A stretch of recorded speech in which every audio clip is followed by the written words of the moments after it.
because that's what I was born to do, was to go to Mexico City.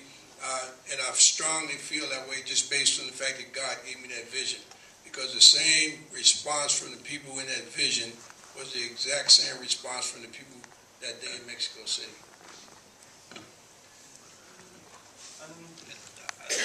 You talked about your life up to that point, about the experience that brought you to that point.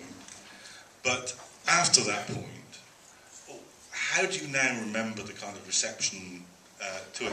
How was the reception among the supporters in the civil rights movement, in the Black Power movement, and what was the effect on you and the other athletes for having taken that stand from the establishment? Well, that's unique. We were like on an ice cave, adrift. No one touched us. Like I made statements in the past about feeling like a cancer survivor, feeling like somebody that had leprosy that everybody wanted to walk away from. It wasn't just John Carlos that was in that regard. It was Tommy Smith as well as Peter Norman. People just stayed away from us. You know, I sit back in hindsight now and think about, you know, the trials and tribulations that you might go through by making a stance or taking a stance. Think about those individuals, because every time you make a stance, someone gained from it. And in '68, people became very wealthy as a result of it. And I always thought back to myself, whether they agreed with my stance or not, whether they respected John Carlos or not, I always think back to the fact that they never took into consideration, man, that we had wife and we had kids. And they never picked up a quarter to say, hey, man, I'm going to send this quarter, man, because I know your kids need to have milk. I know your kids need to have a roof over their head.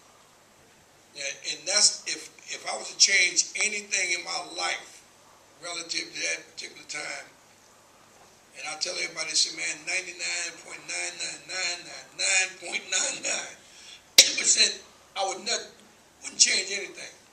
But at 0.1%, I would change the fact that being young, I never thought about reprisal coming to my wife or my kids. I thought that it would come to John Carlos and I would be able to deal with it. I could never get over the fact every day I wake up and think about, you know, my wife took her life as a result of Mexico. Every day I wake up, I think about the fact that my kids had to endure a lot in the school system merely because I was their father.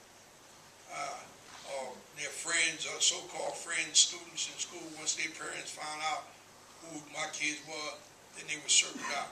So that would be the thing, if anything, I think I would take more time to think my way through that a lot stronger than what I did.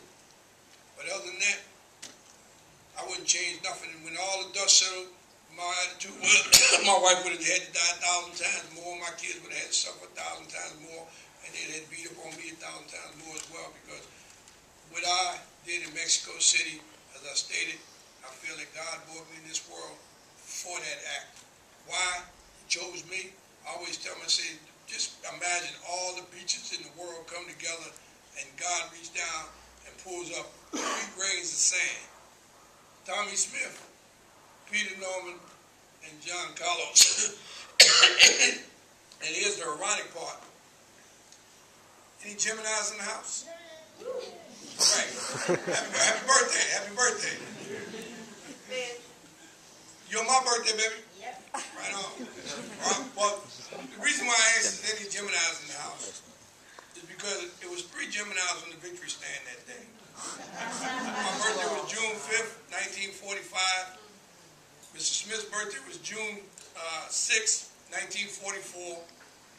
Mr. Norman's birthday was June 15th, 1943. We all had just had birthdays. And the most amazing thing is, I said, maybe Gemini's got a little extra twist because God put 3 of them up there together on that victory stand. Probably we would probably be the only ones that's wild enough to do what had to be done.